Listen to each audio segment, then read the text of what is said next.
Hello, hello, hello, everyone. It's been a while, but here we are. We are back again. And I am in the room with the Fantastic Four. I've affectionately named them as the Fantastic Four. So if you hear that, this is who I am talking about. And if you have been hanging out with us for any length of time, you know that last year we talked to them about this Once Upon a Murder series, and there was four books that was released at one time, and then they came back toward the end of the year and they gave us the finale of that. So we didn't get a chance to come back before the holidays and life and all of that, but it was always on our calendar. So here we go again. So let me just introduce to you who I have in the room. So if for any of you all who don't know, you'll know. Hey there, Miss Velva. So we have in the room Miss Sheryl Green. And Sheryl, tell us which part of this story. And we're talking about the second half, but if you have questions about the first half, it's all involved. So you can ask your questions about it. Tell us which part you had in this last, or the title that you had in this last sec, this For last. the second session, the secrets we create sincere. So the secrets we escape and the secrets we create sincere. Okay, all right. And then we also have Miss Elle Wright. Yay! And I wrote about knots and the secrets we create knots. Okay, all right, all right. And Miss Cheryl Lister. Hey, everybody. I have the secrets we break and the secrets we create, Gavin. All right, all right, all right. And then Miss Angela Seals. Hello. I wrote The Secrets We Inflate and then The Secrets We Create, Khalil. Okay. So I'm just going to jump kind of right in. So again, these characters, some of these characters you have met before, but in this series, I noticed that you guys were like bringing back older characters or secondary characters that might have been someplace else. And then even in Cheryl Lister, in your case, you were bringing a new character to the scene. So let's start with you. So Galvin is new to all of us. And Yep. so what I love about when you guys do these collaborations, again, we do see characters that were secondary or either, some that'll come back. And then when you introduce new characters, we always get excited because we know that something else is coming. So tell us a little bit about Galvin, the character, and why all of a sudden now he just showed up. Well, I don't know.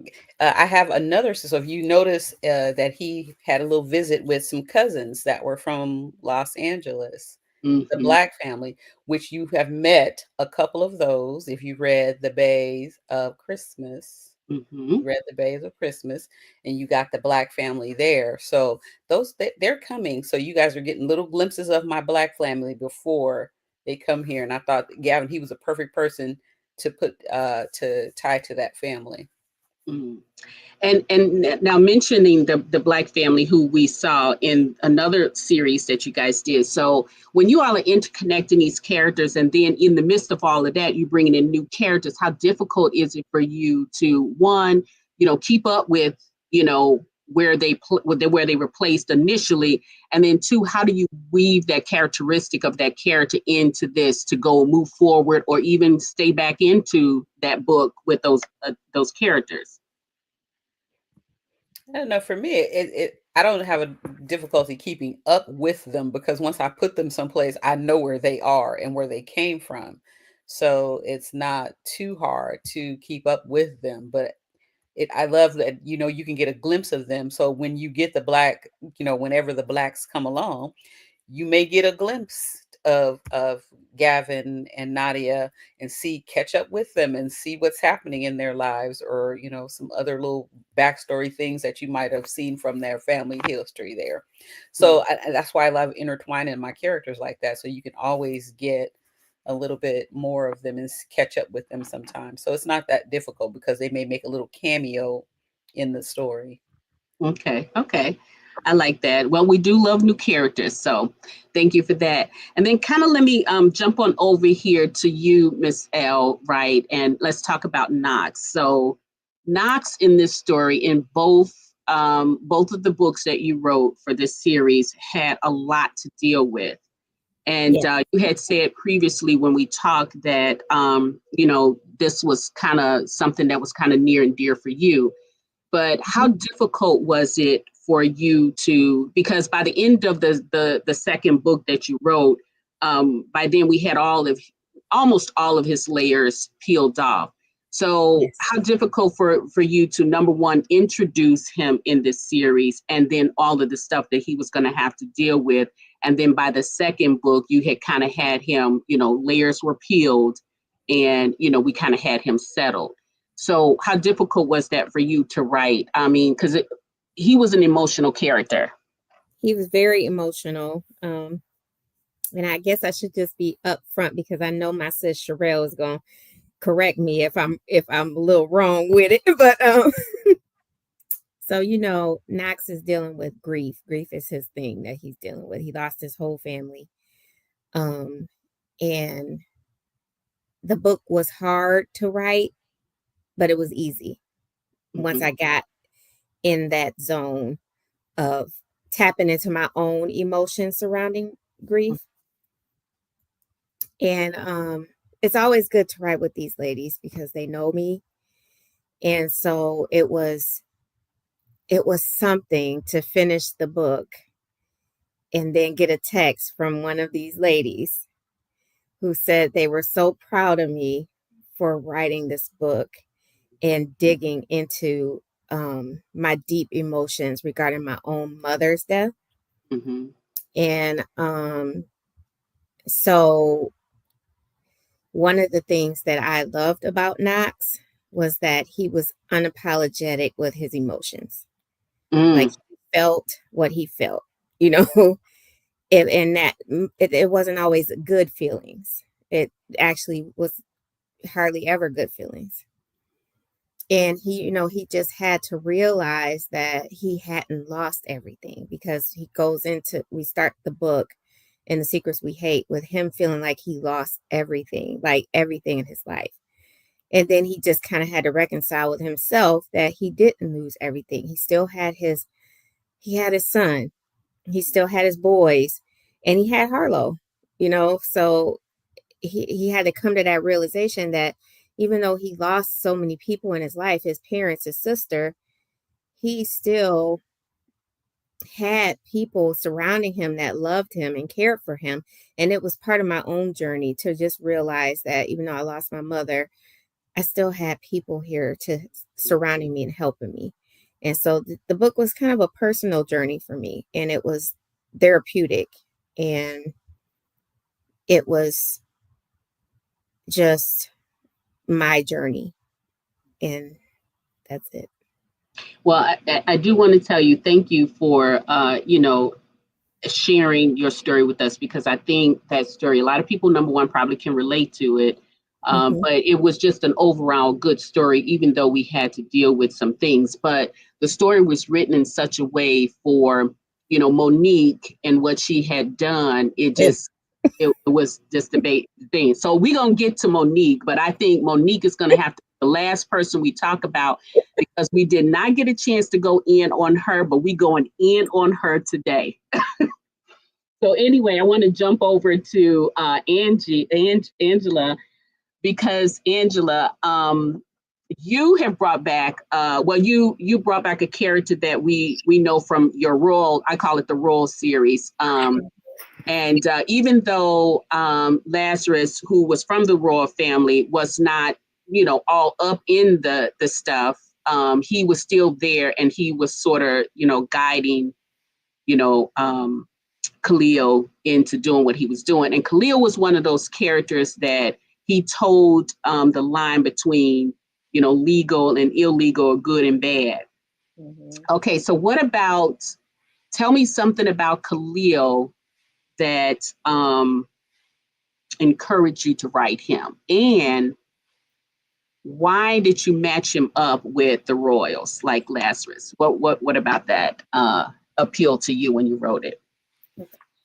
So I think what made me want to make Khalil part of the Kane family is because when I first started the Royal series, I knew that I wanted to continue on with that series. I really loved it. In the family, just pretty much what they were kind of involved with. Mhm. So Khalil was not a part of the original plan when I came up with the Royal. So of course, it's about three sisters and them navigating. Well, first finding out that their parents are part of this drug world, and then them navigating their way through it. Um, and if you read it, some things happen in there with they get kidnapped and stuff like that. But Khalil, he I don't know. I since I didn't want that story to be over like the Canes, I was like, what best way to just make Khalil a nephew or cousin of the girls, but the nephew of Lazarus. And because he runs this big organization, Lazarus, that it only made sense that he would have people stationed in certain cities or states. So that's how Khalil was born. And he just fit right in there because I wanted to write someone who was rough, but also had a conscience. So he, like you said, he tittered the line between being, you know, he was a detective, so he made an oath to serve and protect.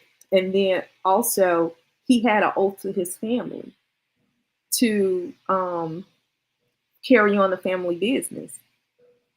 So he realized over time why he was in that role, you know, and if you read it, you know that his mother had an addiction, and then I felt like any woman who was paired with him would have had to be a strong woman and someone who has been through something similar themselves. So Willow, her mom suffered with alcoholism. So she kind of understood, these struggles and battles that he was going through with his mother because she had them also with hers. Yeah, But yeah. he couldn't do was, of course, divulge to her everything of who he is and his family. But he needed someone who would just be okay, love him for him, Yeah. and understand that I'll let you know what you need to know when you need to know it. That type of thing. But that didn't necessarily work for her though, too, because she was one of those all in kind of women. And, she wanted to know. I mean, and I get it. She wanted to know everything about him. And I understood why he couldn't tell her certain stuff. But she was all of the women in this series were perfect in their own relationship and perfect for the guy.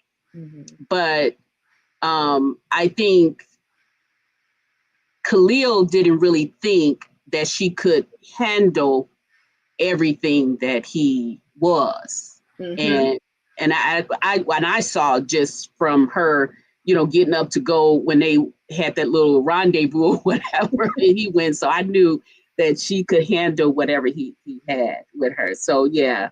Yeah. And then Khalil was struggling with his own relevance. He at the end he came into his own to realize he was all those things. He had to come to his own revelation. Like he was struggling between what do I do? Do I be good? Do I be bad? And once he realized, he was like, "Hey, I'm a king. Screw this. This is who I was born as, and this is who I'm gonna die as. So I'm gonna rock with my family, and this is who I am, and I'm a detective too." And look, he needed all of those skills by the end of the story. Yeah, he did. Yeah, he did. But it made the perfect murder. Yeah. Yeah, it did. It did. And we're going to talk a little bit about that too. So I just wanted to say hello to Lashira, Velva, hello, and Lawanda, hello, Miss Brenda, hello. Thank you all for joining us. Glad that you can come back and finish up so we can finish up this tale of Once Upon a Murder. And so Sherelle, let's go back to you. Last but certainly not least, we have none other than a crown. And then in your story with Sincere, one, I want to ask you about the name. What drew you to the name? Where did that name come from? And what were you thinking when you named him that? And then you also had him, like, to us, those of us that know the Crowns, obviously they're not perfect, but we don't see a mental health side of any of them. Well, not really, but you know what I mean? Not one that's diagnosable, I can say. So tell me about Sincere and what brought him into his own. Well, with his name, I really just wanted to have a name that represented a Crown character that I felt was super vulnerable in a lot of ways. Because he battles with mental illness and it's a huge theme throughout both of the stories, like for him, I wanted to give him something that made him feel like someone you just wanted to stop and hug and say everything is going to be okay. So his name fit. I mean, I actually had called myself saying, okay, I'm not sure it's actually going to fit him with the name wise. But then by the time I had given him the name, they were all attached to it. So I kept it. And as far as Echo, she got her name because she's always like that voice of reason in the back of his head, like that voice that he always hears that keeps coming back. So their names were very purposeful in the book. Okay. All right. I love that with those names. So now tell us a little bit about when you all started the series.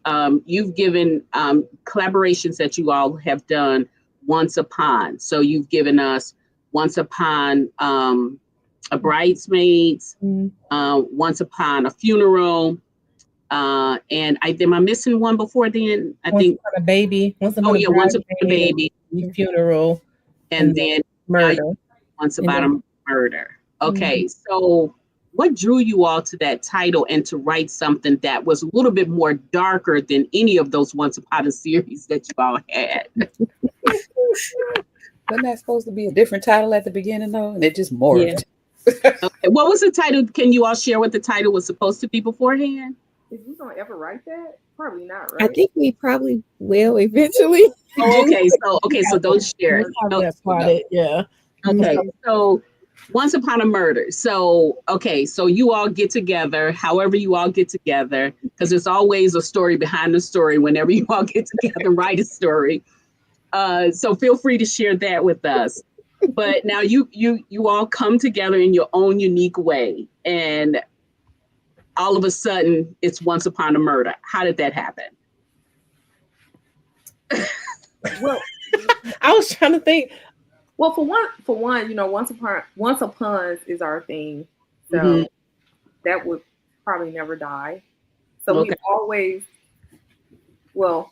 certain ladies on here always brainstorming on our Once Upon.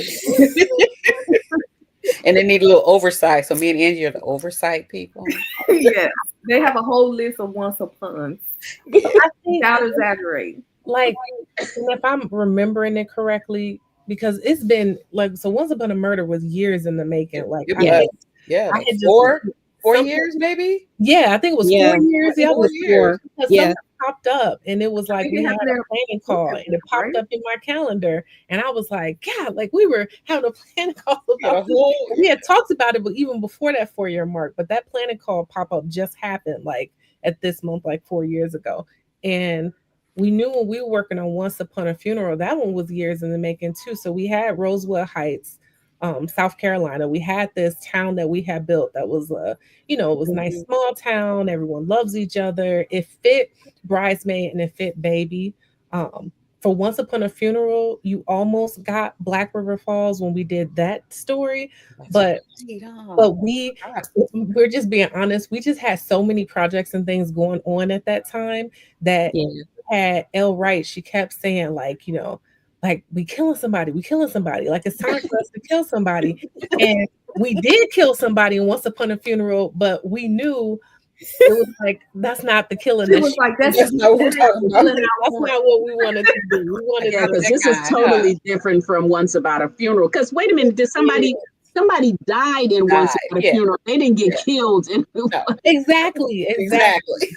So it was a long time with just other things that we do. I mean, since we have our base, since we all have our own individual projects too, it was just taking a while for us to realize when was the right time for us to release it and finally let Elle kill somebody off. And I told him, I said, I'm killing people off all the time. So I'm in my book. So I'm like, I'm good. Like, you just let me know when we're ready to do the killing. And we, like, I was ready. Like, for me though, it was great, and because you got y'all know that I'm probably the out of the four of us, my tone is probably nowhere near as dark as theirs. I don't know. You may that first book I can see you, but baby, when you the second book, I said, so this time it allowed me to just actually say, you know what, I'm about to have a little fun here. No, I gotta tell you, the bug has hit me, so I'll probably be calling Sheryl, be like, "Girl, I need some." No, it's like you kept checking in with Sheryl. Sheryl was like, "Oh, good, I got this." Right, I was. Because when we proposed it, we were like, "Is Sheryl gonna want to do this?" Right? And she was like, "Yeah, I'm good." And then she came up with some ideas, and we was like, "What?" But you know what? It wasn't like that in the beginning. But when everybody, that sounds weird to say it like that. But you can tell when everybody was good with it finally being time for Once Upon a Murder, because instead of all the, but I got this coming out and this is gonna kind of conflict with what I don't know if my reader is gonna want to read that. By the time we were talking about this, it was like, okay, y'all, everybody good with killing? Everybody was like, yep, let's kill. Yep. It was like that. Because originally when we brought it up, it was some apprehensive. It was just like, I don't know. We really got to do this. It means it wasn't supposed to come out when we originally talked about it. It was supposed to come out when it came. Yeah, it wasn't ready then. 4 or 5 years later, everybody was on board with the kill. Well, I can see the progression because I've read all of you all, and so I can see the progression where, Sheryl, you was already on board, honey, so you was up there. And then I can see your criminal mind working, Angie, when you did the Royals. So that was good. And then I think for you, Elle, it wasn't until Tristan's book that I could see how twisted you were going, your directions you was going. So it was that I've always been twisted. But you didn't let me finish, because I was going to say, well, at least I can see where you can handle this. Because now when I say that, I may have to go back into the Forbidden Man, because that was pretty twisted too. Yeah. Oh, no. Yeah, no, he's way before then too, because I think about Mad About You, all of that. Okay, yeah. You was already good to go with that. Mad About You. Touched by You. Yeah. No. Was it Mad? Touched by You? Touched by You. Touched by You? That came after the Forbidden Man, but then I had Basement Level 5 too. So I was like, okay, so you was already locked in, but then it was you, Sheryl, that I was the most surprised with, I have to say. And you know what? And I love that, because I wanted that was going to happen. They were not expecting that. No, I was not. And then even in the first book, Galvin still kind of toed the line a little bit. I was like, okay, this is still your average Sheryl Lister book, right?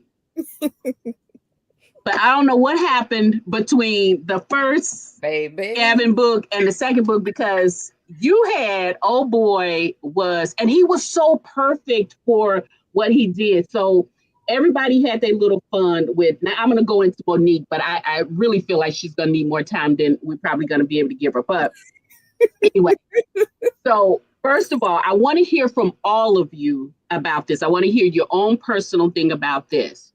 Where in the hell did Monique come from? Now, I asked this question in the beginning, but when we really get to the second book and you really kind of layer out what she actually did, because we only got a glimpse of it. But in this second book, y'all really kind of lay it out, like what she really did. And this woman was just evil for no reason, like just evil for no reason. And I have to say, Galvin had it twofold, because it wasn't only Monique, but it was her father that, took from her. So we're going to start with you, Sheryl. Because you said before that all of you all had some DNA into Monique's character. So tell me what happened? What happened? Where did it come from? So our notes, first off, looked crazy. Yes. Even though we spend a lot of time, I know me and Elle spend a lot of time like concocting stuff, and we'll talk, and Sheryl and Angie be popping in like, "Don't leave them alone too long." Like that, we're aware of that. You see, that's probably a good idea. With this, when it came to Monique, we were all on a call, and her name wasn't even Monique. It was something sweeter at first. It was something else, wasn't it? It was, and they were like, "Well, we can't have her that because she doesn't even sound like." That's not good. And we all were like, I forgot what the other name was. I did too. I don't either. I can't remember either.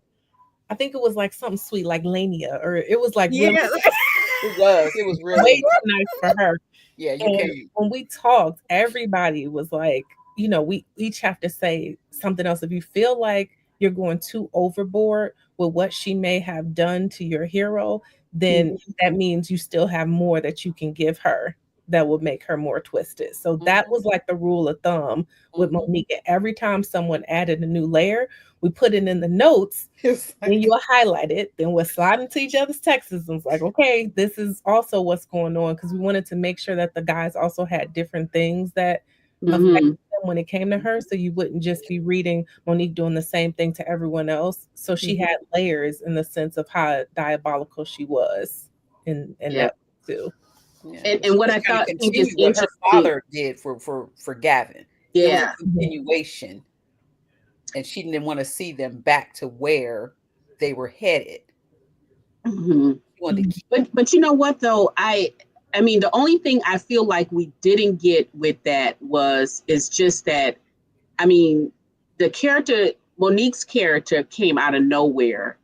And, you could not wrap your hand. I mean, we've all seen movies of evil people. And I mean, there's some evil people in our history too, but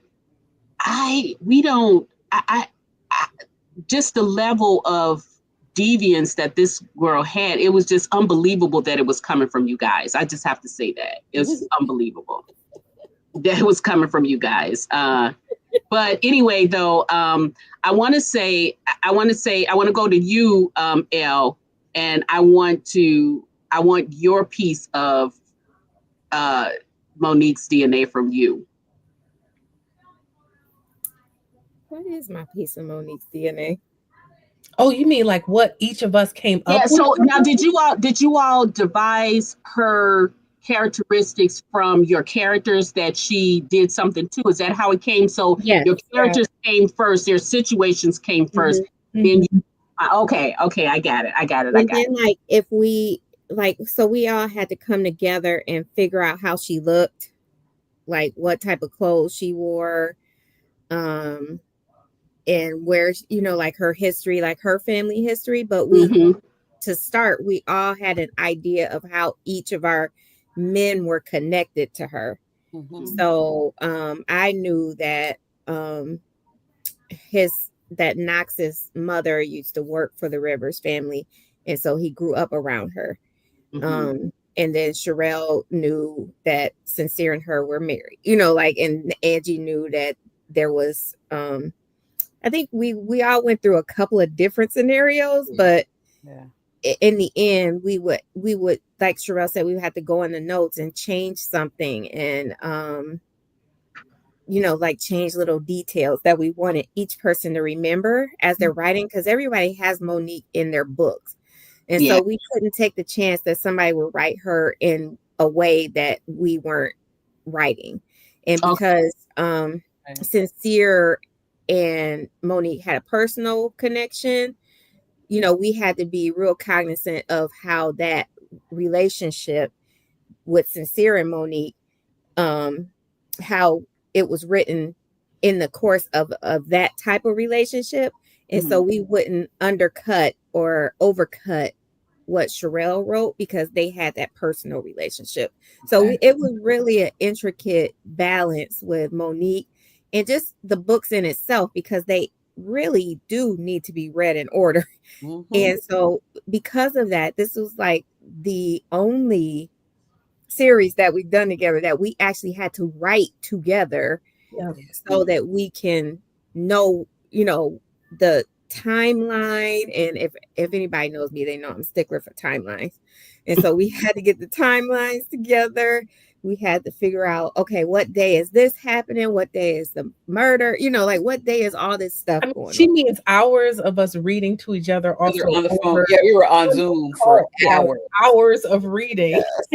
And tweaking. Don't forget tweaking. Yeah. Okay, you can't say that because now I gotta have that. Okay, that's telling something. Okay, wait, let me fix that. So I mean, we were like, I mean, it was days. Yeah. Several days. And then like for the second set of books, we really had to be like, okay, because we're trying to lead into each book. So Angie and I had to talk about how we're going to lead into Knox's book, and me and Sheryl had to talk about how we're going to lead into her book, and Sheryl and Sheryl had to talk about how they were going to lead into her book. So we really had to work closely together for this series.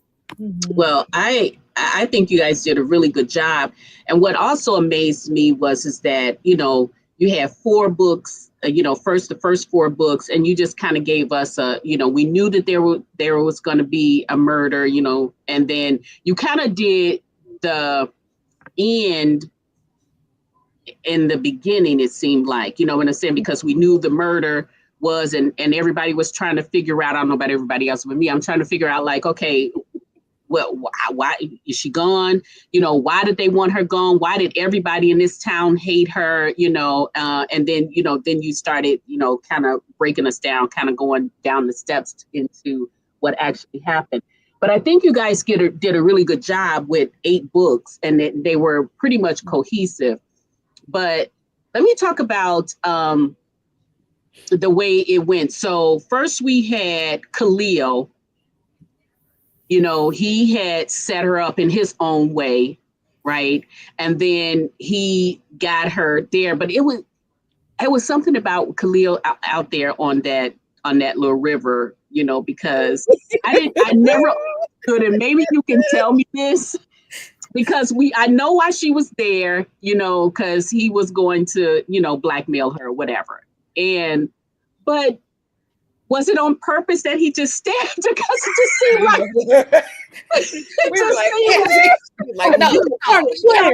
seemed like, you know, how you just get mad at somebody, just be talking, like, shut up. He just did that, and I was like, okay, did she plan this, or was this just? So it's so funny you mentioned that. So, and Leslie is sure. Everybody know why we laughing. Yep. But this is so you though, Angie. This is you don't have it was not. So hold on. The way everyone envisioned it, Khalil was not supposed to stab. I didn't think so. Because I was so out of place. I was like, I want to stab the bee. You know? They was like, no. You need to bring her in all together. And I was like, she didn't stab. I'm like, shit, the love of his life. It will only make sense for her to want to get stabbed. So, yeah. So I went back and forth. We talked, and they said, okay, you can stab her. So I was like, yes. But then we had to add in that all the men was like, why'd you stab her? That's why they said when I dropped her off, why did you stab her? And then you're reading it and you're like, and then he stabbed her. And we on the Zoom like, that come from? Like, what? And then Elle was like, that's DNA. He can't stab. I was like, what are you doing with the blood? I was like, what is he gonna do with the blood in the car? It's like, that brings me to my next question. But let me just say, hey, hello, Caitlin, Sharon, and Sharon Eastman, and Miss Sharon Robinson. You all, thank you for joining us. So we hope, guys, that we're not giving away any spoilers. But this is the second half of the book we're talking about. But if you do have questions, please chat them in there. And so you can talk about the first half or the second half, whichever. The girls are here, so use the time. You said what? I didn't know we weren't supposed to give away spoilers. No. I figured you have the book bar. Okay. Look. Okay. Y'all at the, and then plus this was out last year now, so I'm not, Right, I that's what purposely I thought had we my can do. chats, far in advance to give people a chance to read them. So but anyway, okay, back to the story. Right. So so it sounds like Angie, you had a little rage. You and Khalil had some rage going on, and y'all almost messed up the plan because when he stabbed her, then he had to go and clean up the mess because they can't, did it. And then the blood was in the car. But we already know from his previous little task that he has to do for his uncle, he knows how to clean. So that was good. You kind of cleaned that part up for us, right? So I kind of felt bad for just not even a millisecond, but I was just like the way that he was just pulling her hair just like she was just a dog. I mean, he was just doing some inhumane stuff. Right. Then it started raining. And then it was raining, and then she was just like, but she, she was still acting like she was the tough chick. And she was like, you ain't gonna kill me. And then he was like, shut up, B. And then grabbed her by her hair, pulling her off on the rocks and everything. I was like, oh my God. But Midnight, your reaction is how we reacted. We're like, I thought she was just gonna get her. Yeah. Okay. Let me ask this. What was Khalil's job initially? What was he supposed to do? His job was Angie. Okay, so wait. Okay, I went a little extra with his job. So I was feeling it. So his job was. Apparently you was. You got all into that stuff, honey. Oh man, love. So his job was. Shut her up. Blackmail her and get her to meet him. Hey, Kimmy. So he can get her to the place where the other guys are at. Mm-hmm. So we knew the only way she would meet him if he had something on her. Mm-hmm. So that was just his job, was to get her there, like either. So, he was going to have to drag her or probably, handcuff her and get her there. He could have just been simple about it. But in his head, like, she killed the love of his life. Mm-hmm. A woman he didn't have time with. And he's like, no, like, okay, I'm going to have my fun with her before I get her to the guys. They can be mad at me. But, we'll suffer them consequences later. But this chick got to get it. Yeah, so that was his job, just to get her to the place. Okay. So I ain't mad at you, but I just said, oh my God. And then the way it happened, I just wanted to know, I just wanted to ask you if that was, because it seemed like it was an emotional thing. You know what I mean? Like literally, it was so realistic to what somebody would do in a rage. Mm-hmm. So I'm not mad at you. Yeah, he snapped. He snapped. But I was just like all this hair pulling across the rocks and stuff. And then, ladies and gentlemen, I hope you all have read and then when he got her to where he was supposed to be taking her, he basically just you could tell that Khalil was just pissed off to the highest specificity, because when he gets to the place he's supposed to drop her off, they open up the door and he just like boot kicks her in, and she just rolling all on the floor. And and what Knox say? What the hell did you do? Like, why you do that? And that was not in my original story because I didn't have that line in there because we were supposed to be dealing with blood and stuff. So I had to say, like, what? But y'all, listen, we are not done yet. Okay. So a simple little task turned into a whole host of funnies and everything. Don't that make sense? Don't something always go wrong? Yeah, that things don't always go right. That's true. I mean, but this went wrong, not just with the characters, but with the authors. Because me and Sheryl being books 3 and 4, with Angie and Elle being books 1 and 2, I was like, what do me and Sheryl have to work with? Like, what are y'all doing? Like, what are we? They were going rogue for a minute. Okay, but but Sheryl, No, honey, Sherelle. you put a pin in there because we're gonna get to you. We're gonna get to you. So the only one that was tapered down is Knox. Okay, so we have to assume. Well, no, because we kind of got to assume what Knox did, right? So he wasn't. Well, no, we don't have to assume, but he wasn't as graphic as No, but it was purposeful because the whole water thing. So I wanted to take it back to the water. Yeah. So his was poetic justice. Yeah. Yes. So when I tell you all, I really see how Monique was scared when she realized where she was. Yeah. So I'm not gonna. I try not to give too much away, but let me just go there, since we there. Okay.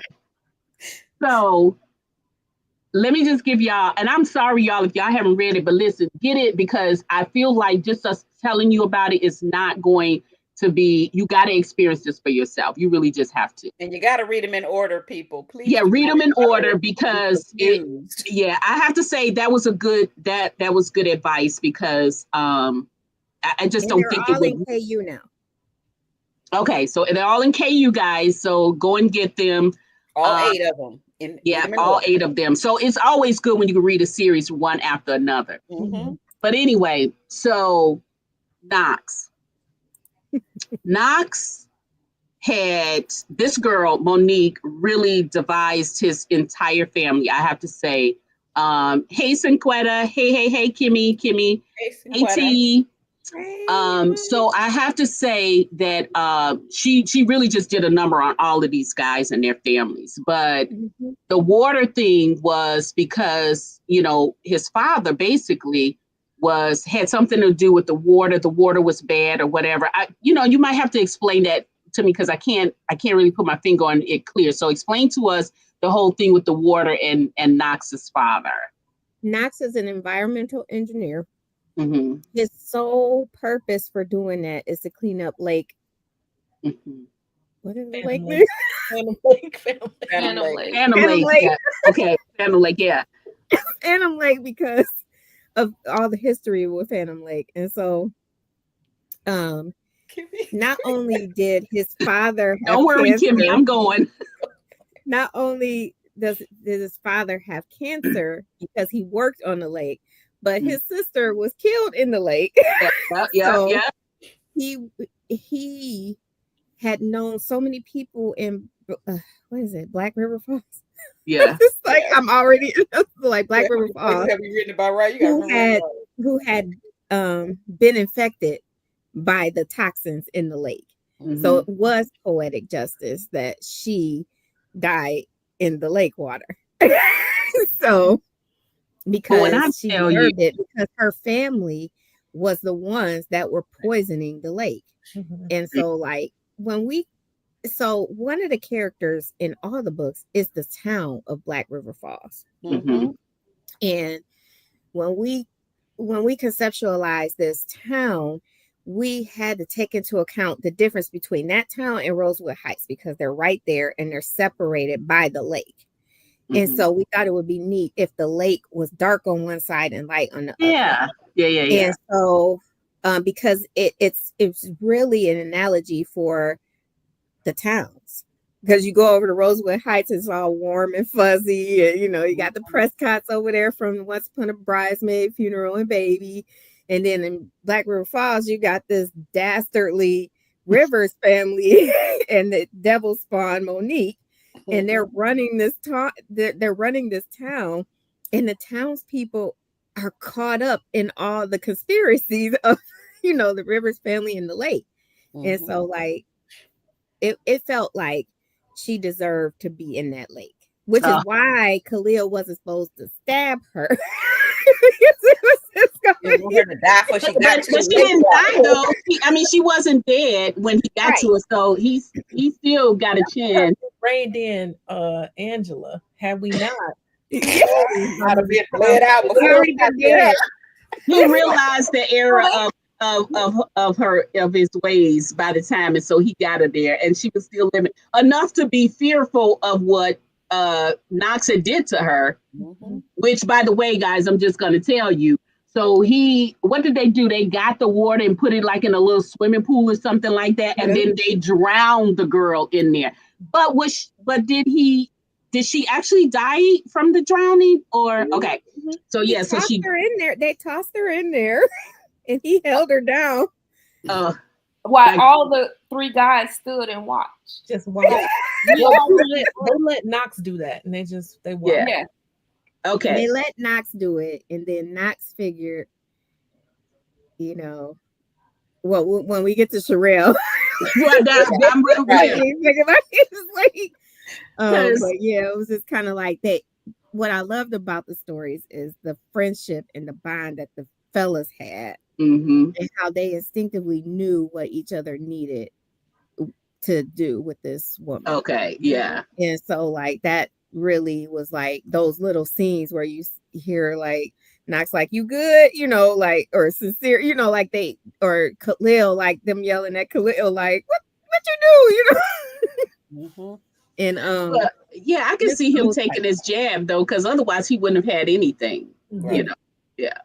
So you know, it worked because one thing about Khalil was he was the captain of their football team. He was kind of the leader of the team, you know. So it was just like it was needed that he brought her there. Yeah. And that was why we did that on purpose. Yeah, these characters was really something. So let's move on to you, Sheryl. Now, Angie had her thing, but you. Okay. So let me tell y'all something. So Mr. Sincere and all of his good looks must have snapped too, because by the time he got his thing with her, after the drowning, after the stabbing, then he comes and he dismembers her body. Let's just say that. But what is so unique about that, because, you know, we've seen that before, right? Mm-hmm. What is so unique about his part in this is that he was singing a lullaby. And I'm gonna tell y'all ever read Little Meek in Sherelle's series? My mind went right there with her doing the whole singing of the songs, putting her own words in it. You're right. So I went to that. But then when I understood too, oh my God, and it was a very emotional part too with this guy. So I'm not gonna sugarcoat it for you, and I'm not gonna really even tell you, but this is one that really kind of got emotional, and Galvin too had a little bit too, but my gosh, the singing is one part, but it was heartbreaking. It was, but the way he carved her and his meaning behind that, I'm not going to go into, because that one was really heartbroken. With him, and just for him to have gone through all the stuff he did with her, it was just, oh my gosh. So that one, I can't go into you too much, but yeah, he was singing a lullaby, and it was Hush Little Baby. Hush Little Baby. Do I need to say any more with that? Right.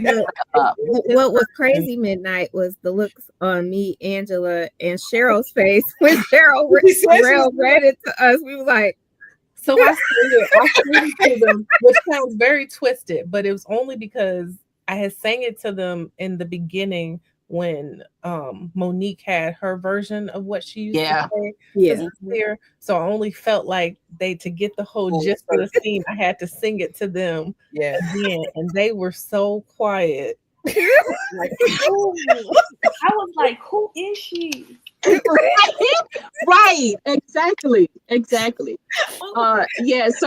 the whole point is that each one of you all had your own poetic justice with this body, and I don't think any of us who have read this series disagree that Monique deserved everything she got.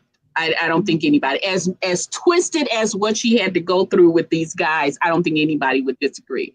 But which is why we added her point of view to each of those books. Right. Yeah. So at the beginning of each book, each chapter, each of the short stories started with her point of view, and so you could really see how mean and nasty and evil and demon-like she was. So, and we had to hold back with the first books because we knew what was coming with the second books. Right. So there were a lot of parts of, like, yes, Sincere had lullabies. Yes, Knox had his moment with her. Yes, Gavin shocked. I know you haven't got to Cheryl's yet, but shocked everyone with how he decided to help us help them with that. And yes, Khalil couldn't help but stab her. But part of that was also us all having to write the first 4 books and then hold back because we knew, because in every sense of the word, these men had to not think about that part of themselves. They had to embody innocence in every sense of the word, which meant for us as authors, it's like you want to write all the parts. You want to say all the reasons why Monique is so evil. I wanted to say every single reason why she brought Sincere through the ringer with how long they had been married and how much she had taken a toll on him mentally, because it's like he was married to her and she really did, was mentally abusive to him throughout the whole entire relationship. But we had to wait until we were able to tell the second parts so you can truly see what impact she had on each of their lives. That took restraint from us and the characters, which I bet it took some strength from the readers too. And the other part is we couldn't really write each other's characters into the first books as much as we wanted to because we were holding back some things, Yeah. Well, I think with Sincere too, I think with him, I don't know who took most of the brunt. I think equally everybody had a reason to go ham on her. But like with Sincere though, he married her and then she was mentally abusive. I mean, she was just horrible, horrible. And then he married her again as a sacrifice because had she not married him, she would continue to kill off people. And that just, to me, and all the time while I was reading that part of the story, I kept wondering, like, he's a crown. Where are the people? Why are they not in this town wreaking havoc over their guy? I'm not just show up, huh? Well, you learned why. It just took you learned why. Yeah. I was just like, oh my God, this doesn't happen to a crown without somebody sneaking in or something like that. But anyway, but yeah. So I want you guys to. I'm purposely leaving something on the table about Sincere's portion of Monique's death, because there's a part in there that I just feel like really people should read that, and then you'll see what I'm talking about. It's really heart-wrenching. I know what you mean. It is. But so read that book for sure. Read them all. You got to read them all. Now we're going to go down to Miss Sheryl Lister. Now, if you were with us any length of time, that earlier we talked about how Sheryl Lister is usually, the calm, her books, if you read her book, she's all about the love, right? And even though she's written a romantic suspense, she didn't get quite as twisted with that as she did with this one. So now we come to Galvin, and Galvin is our artist, right? And he's very popular. And part of his disdain with Monique is his family. He comes from a family of creatives and artists and stuff. And Monique's father does something to his family that turns, and then Monique doubles back and do something personal to him. So Galvin is the one that closes this murder out. And I didn't even think about this. I did not even see this coming. So in his art studio, he has an incinerator. And why is this? It's a kiln. A kiln, yeah. Because he fires clay. He has clay. He has that. He has a glass, for glass, melted glass. That's 2,000 degrees. Just FYI. So you got to stand back about 6 feet when you blow doing glass, making glass stuff. So this is his tribute. So I'm going to let you tell us, how did you come up with him? Well, we know that he burned her, so we know about cremation, so that's no big surprise. And it was very ingenious the way they did that, I have to say, because there are going to be no trail left of her. Okay. But it's really not the part that I'm talking about. The part that you decide to use some of Monique's DNA in the art. So explain that to us. Where you come from? Where you get that from? You know, it was really fun. Well, it started off with Sheryl was like, well, maybe he can just like cover up, like put her party cover with clay and do whatever, something like that. And it was like, I'm talking to my middle daughter is an artist. Mm-hmm.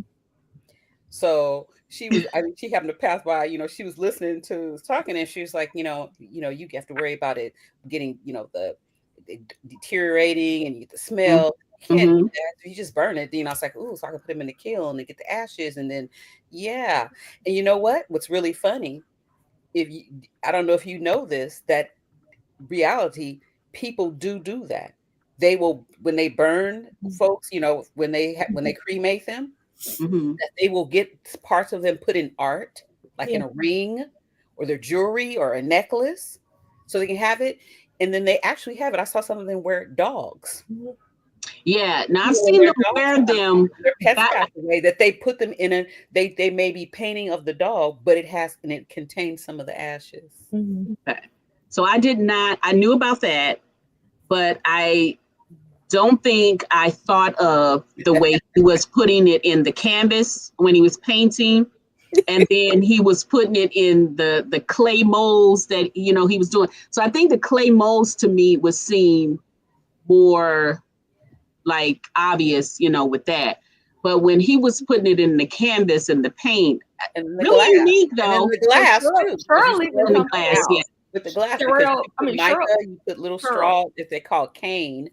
It's called cane for the glass, and they're little strips. They look like little angel hair spaghetti, and you can cut different colors, and then you can sprinkle too the little mica or the little paint pigments, and then you roll it in the glass, and you keep rolling it. You stick it back in there, get some more glass because it'll cover that. And so once you do that, those colors will start to swirl in there and mix right on in there with the ash. So can you tell that I've done some glass stuff? I have done that. I've done glass. Where I made a listen, that paperweight that he made for everybody. Yeah, the paperweight. But I'm gonna tell you how that happened. But y'all have to read to find the rest of the stuff. I'm not saying the rest. Yeah. So guys, I think that they ain't got nothing on Murder, She Wrote, honey. Because this was some stuff that needs to be on TV. I'm telling you, this is some. Look, go ahead. Somebody find it. Look, y'all come on. Yeah. Well, Gavin gifted each person an art. Yeah, he did. And was it more than just a paperweight, or was it just? Yeah. Oh yeah, it was more. Okay. Yeah. So and then so at the end, after this is all over, they woosah. Now they can get back to their lives, right?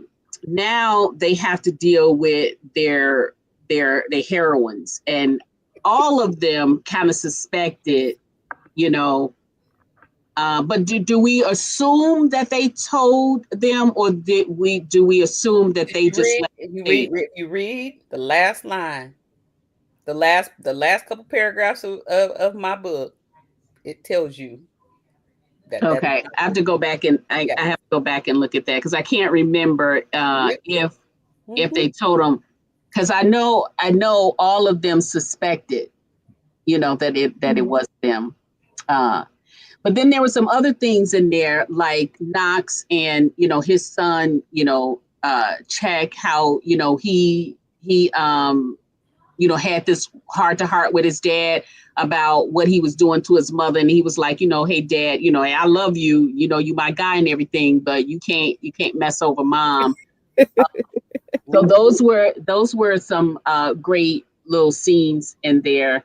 The other scene was when I liked, it was kind of funny when Khalil and what was it, Harlow, when they hanging out together, she refused to be left behind, so she ride or die with him. And then Sincere really the scene with him dismembering the body was really kind of my favorite, scene. And it was kind of the most harder ones to read with him, because when you think about, that one's the hardest one. But then Khalil's Khalil's cemetery scene was that one was kind of hard too, but it was very emotional. And then, but the funny part is, you could tell that he kind of has. It was hard to even imagine Khalil with a sense of humor with all the stuff that he go through on a daily basis. But when he comes into the house and they give him a birthday party, which he doesn't want in the first place, but then he said, "Babe, I almost killed him." Oh, that was funny. Yeah. Right. Oh, I forgot. Auntie had us all crying. Yeah, she did. Her She beginning, did. the beginning of her book and how she brought faith in. It was The first book. We were all like, "Oh my gosh!" Yeah. Like, we did, like, even me writing Knox, I'd never thought of bringing faith in the book, and so it was just kind of like, "Oh, she's good." Yeah. She gave her a voice. So yeah, she gave her a voice. That's what made it emotional. Really love that. I really was mad that she got killed, but it was the ending that made me, be okay with that, because even though she was gone, she was never forgotten, right? Mm-hmm. So I like that. Angie did such a good job of reconciling Khalil's love for faith and his new love. So I thought that was really poignant about her book. Yeah, that was one of my favorite scenes. Was with them, and then with Galvin though. I wasn't sure how you was going to go with Galvin and Nadia, because I really thought Nadia was going to really. At first, I thought she was going to really kind of shake some stuff up. Well, she did shake some stuff up, but I just thought that it might be bad for him, having her there and the story that she was going to tell. But then when I got to know her, and then when she went and talked to, I can't remember the lady's name, but what was her name? Octavia. Okay, yeah, Octavia. I thought, oh my God, this girl, she gonna get it, because now she just all in somebody's business. Like, you don't even know these If you read people. the first book, you know that was not a good choice. That almost did mess up some things. So. Right, it did. And I'm just like, you didn't come to the town of death, basically. And then you up in here trying to do your little investigative reporter, honey. Listen, no, that is not how any of this works. So I wasn't sure how you were going to match up, or how Nadia and Galvin was going to, match up. But I do love how, he was trying to show her art. And I also love that she wasn't perfect at it too, because sometimes when they get together, when she like flicked the paint on the thing, so I can't do. I'm not doing this. I'm done. Yes, right. She did get. She was perfect in that scene, because normally when you put somebody together, they have some kind of similarities. You know what I mean? So he's teaching her have a little bit, and you're right, because it's like a direct contrast to a person that he would necessarily be with, because she was a dating reporter. Yeah. And everybody was in his business, his growing, messing around with these rivers. And then you fall in love with a reporter, someone who actually can just get out there and put your business in the street again. Yeah. And you realize where she came from, her level of integrity. Yeah. Is what broke the walls down. So. But then they question, it still was a question, because then she went to Octavia and then pulled up all of this stuff and everything, and so then I don't know, but I did love him for her, but I wasn't sure how this one was going to go with her. I didn't know if she was going to make it through the whole book, the whole 2-book series with Galvin. I didn't know. But anyway, hey Kelly's in the house here. Hey, Kelly.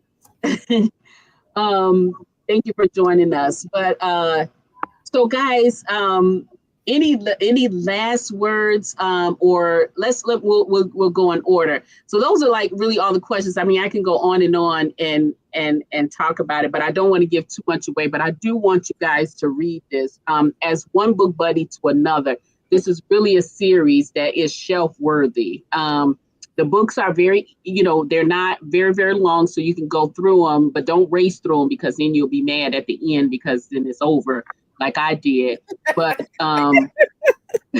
but do read them, pace yourself and everything. And I have to say, for me as a wine pairer, I would say a nice Shiraz through this entire series is good because it has that bold intensity for all the stuff that was going on, but then it had that softness for all of the romance that you got in there, and how these characters came together and they ended up. So a nice Shiraz could carry you through this entire series. But if you're very, very bold, I would say a Malbec too. Now that's a little bit more intense, but still also good for this series. So I would say, Malbec for the second 4 books. I need you a double shot of whiskey, a bourbon would go to it. If you can if you're a wine drinker and not so much a liquor drinker, find you a nice bourbon barreled wine would go real nicely too. Okay. So I would say the Shiraz for the first 4 books. Okay, because you're getting to know these people, but damn it, you get you something bold like a Malbec or Shiraz for that second half, or the bourbon. If you just gotta have something, do that for the second half. So, guys, I have enjoyed you all for this, and I want to thank you so much for taking the time to come and just let me have my way with this series because it's not enough to just read it. You got to dive into it too. And for my listening audience, thank you so much for coming and always rocking with me. I so appreciate you. But before we close out, we're going to go with each one of these authors and we're going to tell them if there is anything new coming up and if it will include any of these characters that we just fell in love with. So we'll start with you, Sherelle. Yes, I do have something new coming out. I have Sincere in this story, he's a crown. And so my spinoff from my Crown Legacy series is my Maverick Dynasty series. And I have the second book, Fractured Harmony, from there that does feature a crown and it features Sincere's sister. So for him, he does have several siblings. And right now, 2 of them have books and then the third is on the way. And that releases March 25th, I believe. And so I'm really excited about that. And before we go away from you, since you mentioned these crowns, if you've read Choke and Stroke Academy, you meet Sincere's brother. Twin. You meet his twin. Book. And his name escapes me. So Sheryl. Well, Professor X. Well, Professor X, but Hendrix. So Hendrix, and then you meet in Ruined Vows, you meet Honey, who's his sister.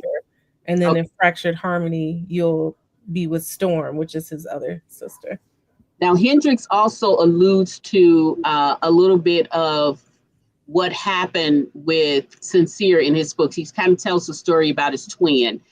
So if for nothing else, if you want to get to know a little bit more about Sincere, you want to read that book. But then, I don't know if you can handle what Sheryl be doing over there with the children. Sheryl, that's not Sheryl. Sheryl.